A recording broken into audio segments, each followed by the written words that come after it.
as usual, the GTB joining you here. Now, like I said I would eventually do, I think I mentioned this back like 2 or 3 weeks ago in one of my videos, we've got Nobunaga's Ambition, Sphere of Influence. Now, this is technically part 1, but I'm going to be doing this in a live stream setting because I no longer have a working HD PVR for my PlayStation, nor do I have any of the required cords to kind of hook it up from my computer and work some kind of techno mumbo jumbo to make it work. So I'm doing it like this. But this will let you guys, some of you can, chime in, actually watch it while it's happening, and then they will still go up on the channel for you guys to enjoy. And I figured it was about time to actually get this started up, all things considered. I know that you guys really enjoyed the last series a great deal, considering it was one of the biggest things I did on my channel, like 100 and something episodes. And you guys were always really interested in it, kept asking it for more. And I tried to get you guys involved in it, which was fun for everybody, really. I enjoyed it. Enjoyed doing that, all of you guys being interested in it and taking more of an active role, I guess you can call it. But anyway, we're going to jump right into this. Now we're going to go ahead and start a new clan, and we're going to be, as usual, my peeps. Boop, boop, boop, boop. Boop, boop, boop, boop. Conform, and then our crest, which is the one that I usually pick for us. Where the hell is it? I think it's this one. No, that's not it.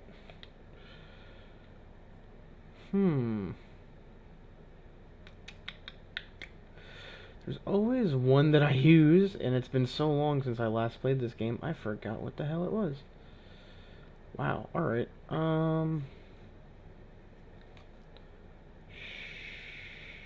Shit. Aha! There it is. That's the one. And now, this is one thing I really did like about this game a lot, is that it's not like the old game where you pick an already existing location, or there's a few spots that are just empty that you can kind of occupy. All of the normal locations are filled out, and these are purely by territorial ownings, I do believe. But when you actually zoom in closer, like if we zoom in over here, there's a lot more kind of land going on, and you can pick any of these little white spots to start off your new little adventure. Now, I'm not sure where I want to start. Oh, somebody else actually uses my crest. Or I'm using their crest, I guess would be more appropriate. I typically start over here in this general area, just because there's a lot of smaller clans over here who aren't really big. The Date is really the biggest of them. The Nanbu, if given enough space, can kind of snowball out of control. You've got the Nagao over here, the Taket, and the Hojo. The Hojo can do the same thing, really, really bad. But usually if you start up in this general area, you can take control of this and then work your way down, and by the time you get down around here where the major clans would be, you have enough power behind you to really kind of fight them off. And if you don't, well, you're fucked. Unless a miracle occurs and you can build up a good set of alliances to help you out. But for the sake of doing something different, maybe I will do something different. No, that's probably a bad place to go. Let's...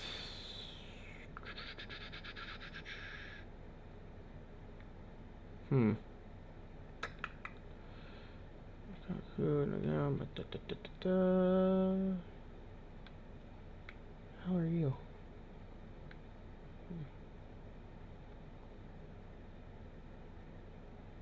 There's a lot of major and minor powers around. Screw it. We'll go in here. Okay. Son, Taki, Papa tomorrow. Let's go for that. That looks good. And we will begin our adventure. Yes, I confirm. Huh? Am I doing something wrong? Oh, yeah, I am doing something wrong. I'm being an idiot. There we go. Yeah, there we go. And I pretty much roll with everything on, the standard difficulties mid. The only thing that I do kind of change up is the province's area of control, which is unlimited, because I hate having to set up, like, what are they called?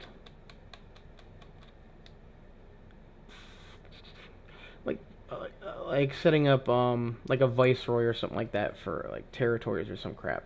Basically having excuse me, the AI control a particular area because it's too far out of your immediate domain. All right, but we're here in the game.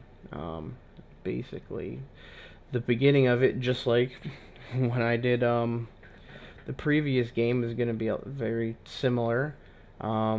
You've got your civil here, infrastructure, posting, foreign, covert, like convert, retainers, investigate, province, and that's the end turn button. This is the kind of thing. You create a new province, disband province. I think you can like appoint a governor or whatever the hell it is. Yeah, that not going to be doing a lot with this because of the way that I have things set, thankfully. It just gets really annoying after a point. And I like having... A lot of people don't like to micromanage. I don't have a problem with it. What? Oh. And I kind of like just being able to do everything because I know what's going on and I can more adequately do it myself. So that's just me being me. But first thing we're going to do is we're going to develop our little crap hut here. Now whenever you start with a custom little group, you always have a fortress. Now there's a difference between fortresses and castles.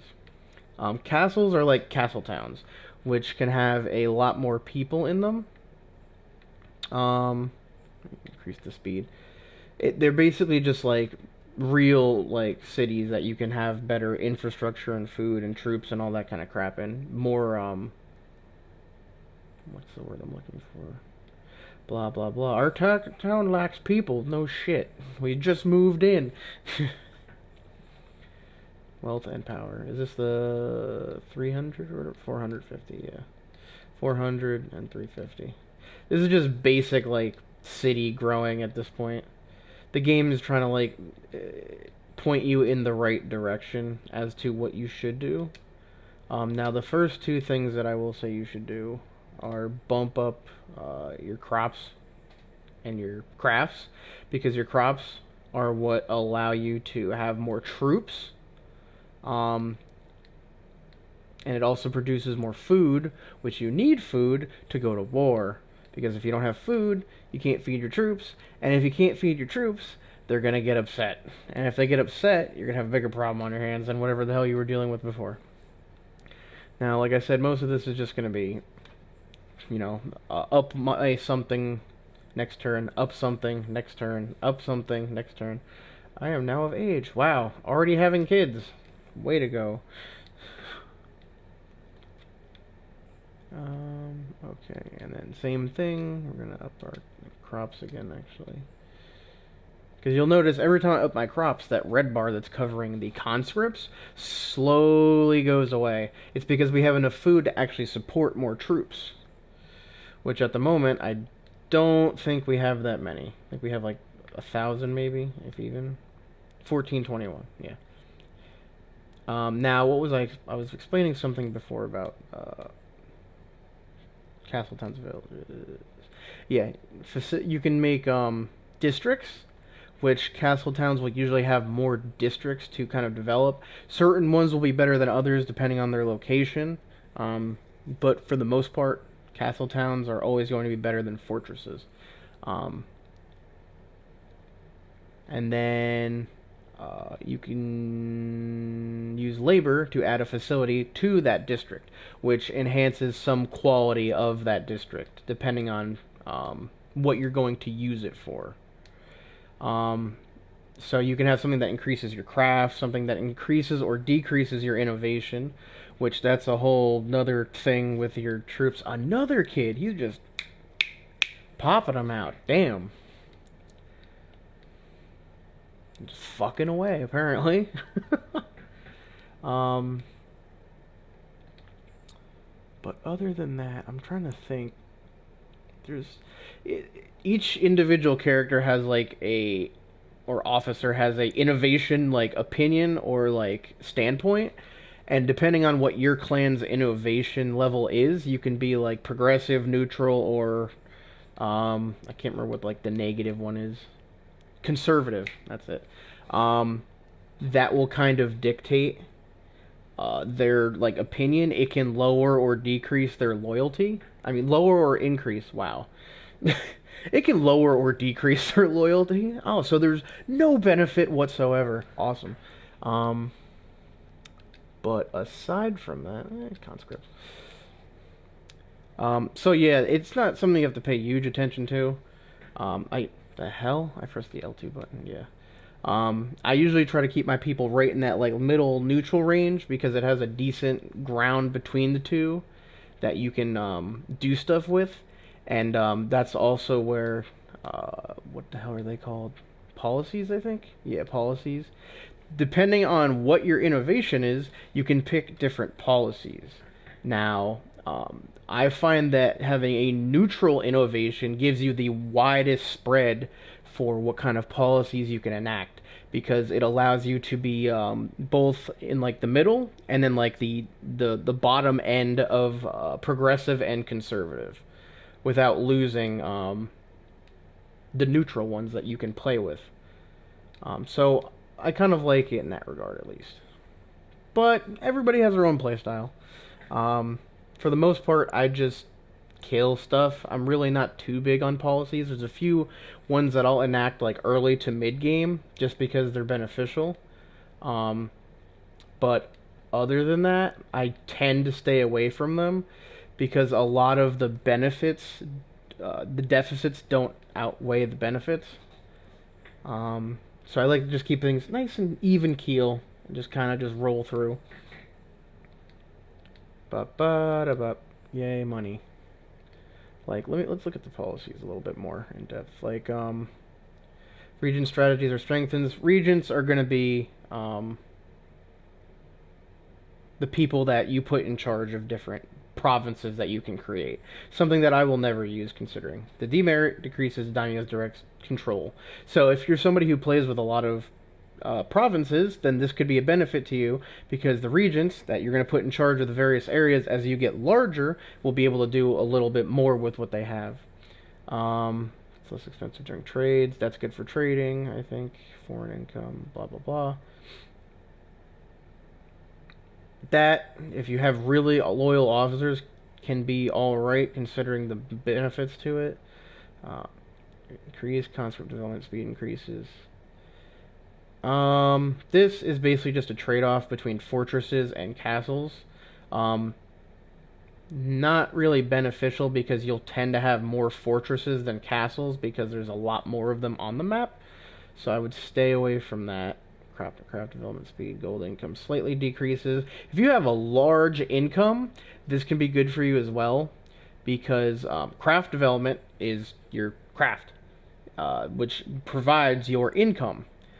So it'll allow your cities to develop quicker, which will overcome the income deficit. Also, crops, good for war, feeding people, all that kind of fun stuff, and having more troops in your castles and fortresses.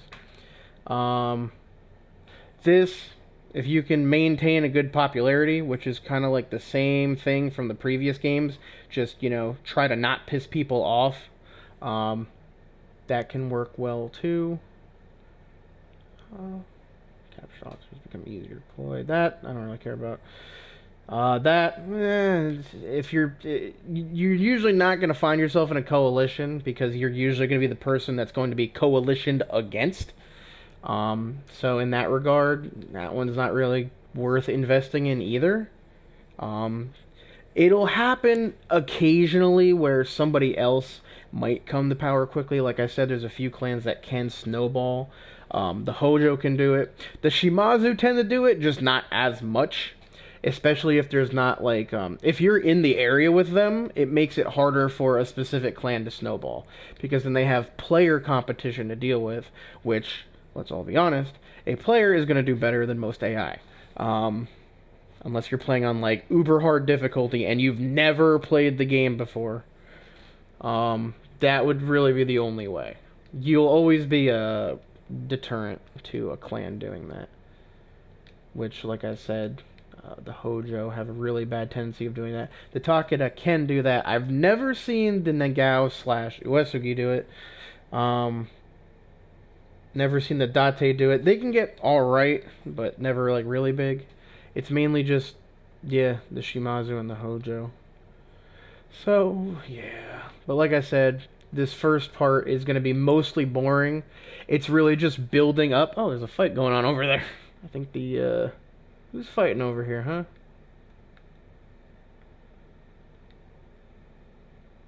Who the hell are you guys?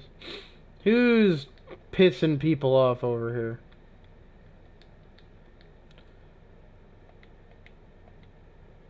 Who the hell are you? The Toki clan. Or is that just your name? That's weird. I thought that was supposed to be like the Saito, I think they're called. Or maybe they just eventually turn into that. But they're fighting with the Oda, it looks like. Which Oda, I'm not sure. There's like multiple sets of different clans in the beginning. I'm assuming different groupings from the same clan that probably work together. Almost like a branch clan, something like that, I'm assuming. Don't quote me on that, not 100% sure. And oh, that's the Tokugawa. The hell? Alright. Okay. So at this point, this is where it gets annoying because they want you to get your crop to 450, your craft to 400, your conscripts to 350. The first and the last one are doable. Getting your crafts to 400, yeah, see, our base is fully developed, but with the way it is, our craft can't get anywhere near 400 yet. And we've almost got our crops to 450. Now, at this point, the only thing you could really do is you can sit around and wait for population to show up. But at this point, I usually like to look around a little bit, see what's in the area that's worth kind of punching in the face. 500, that's a nice target right there. But do I want to wander that far away with these guys just kind of crouching at my borders? Potentially. I'm gonna wait a little bit until we cap out on troops, which there we go. Okay, 2177. It's a moderate number of soldiers. Head of the Matsudaira clan, blah blah blah blah blah, was famous for his bravery. He murdered people, blah blah blah. Oh, they're killing each other. Revenge for killing my daddy. Yo, daddy, you're an idiot.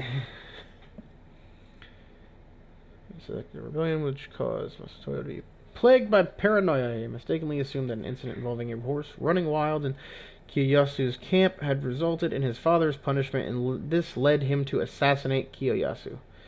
Regarded as a man of great talent, with his death, the Matsudaira clan lost much of its influence. He exploded. Hirotada Matsudaira has inherited from Kiyoyasu Matsudaira. Now, if I remember correctly, that is going to be Ieyasu, I believe.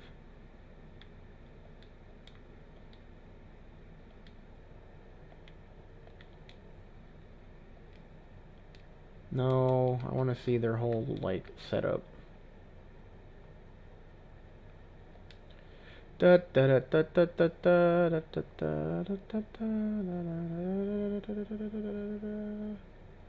Wowza. What are they, the bottom of the goddamn list? Did I pass them? I just not see it. Wow, yeah, almost at the bottom. Nope, that's not him. It'll be his son then. Because that is not him. He's way too old. Anyway, alright. Let's punch these guys in the nuts. I'm going to see if that will work. Now, at this point, we can deploy our troopies. Now, I'm going to send...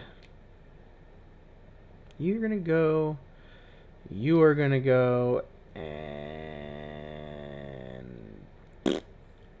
Oh, you. Why not? And we're going to send you with...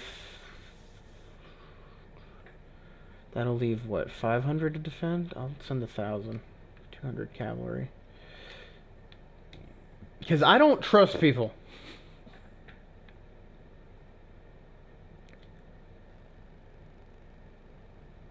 No. Isn't that what we're trying to do here? Who's the keeps up? We're trying... Wait, no. That's these folk. Whatever. I don't care about no turn around wingding.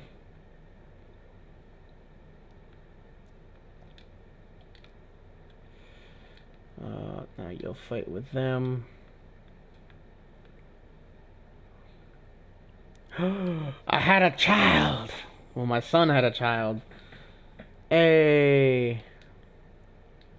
All bases have been fully developed. Blah, blah, blah, blah, blah. Now, okay.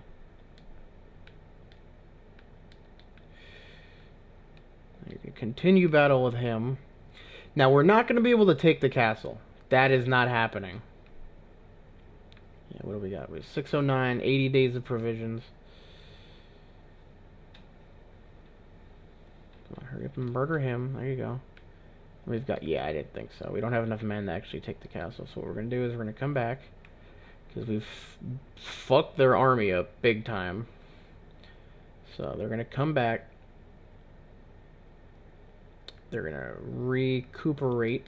No, go inside, you idiot. Home. Oh. Yeah, I'll hire him. It's good to, even if they suck. Now, if they suck a lot, don't hire them. Just don't. It's a bad idea. But if they're, like, alright, like, that guy was 40s, 50s. I think his highest stat was in, like, the mid to high 50s. He's just good for occupying a space. When you don't have somebody else to put there. It's better to have somebody who sucks than to have nobody at all in an occupied, like, just location in general. So, basically, you're just hiring fodder officers. Now, if they super suck, don't do it. Because that's just... It's almost a deficit at that point, even though you're filling the spot. They suck so much, it's of little to no benefit.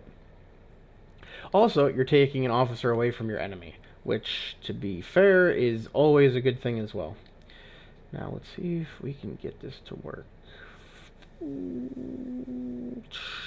Yeah. 17, 14... I don't know how many I want to throw at this. Because I could throw 1,700, but then I would only have, like, a little bit less than 200 left there to defend. Which I still have some good defenders there, but if somebody... You know what? Yeah, we'll do that. And that'll leave about 400. Which 400, it doesn't sound like a lot, but they can... No, don't take it. Fuck that. They didn't do anything the last time that we crossed through them. Yeah, almost 500, actually. Ba-ba-da, ba-da-ba-da-ba. And we're charging up the mountain. Who is this guy? Where are you going? He is no target. He might just be hanging out, trying to...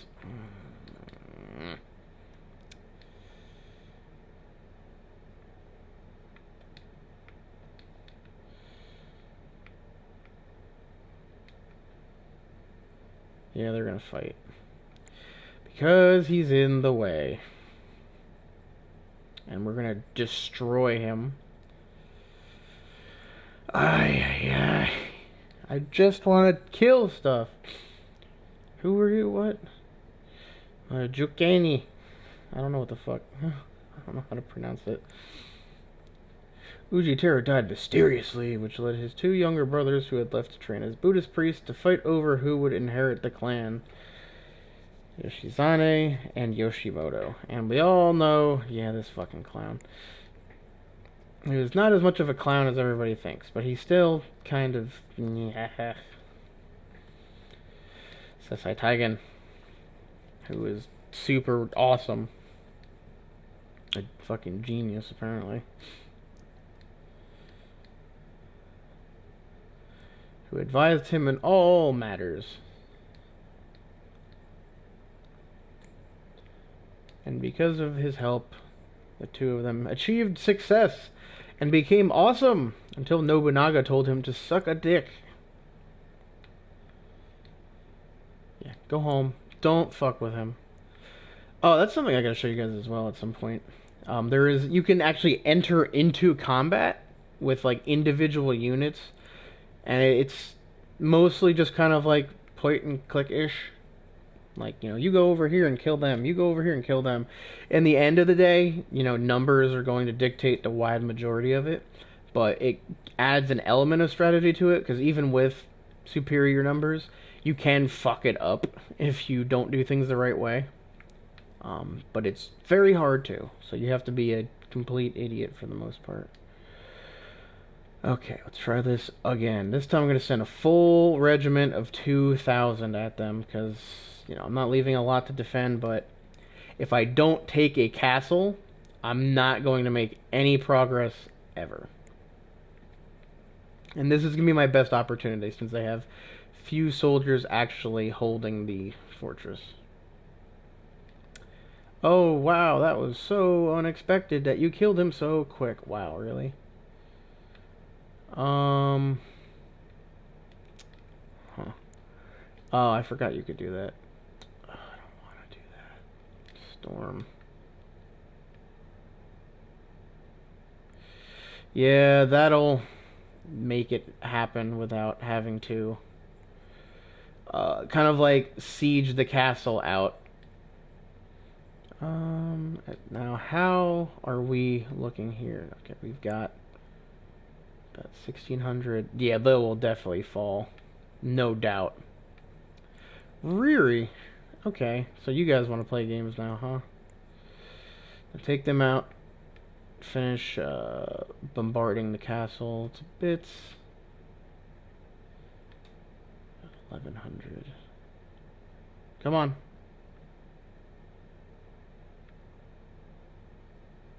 I'm confused. What is that bar up there? I don't often raise or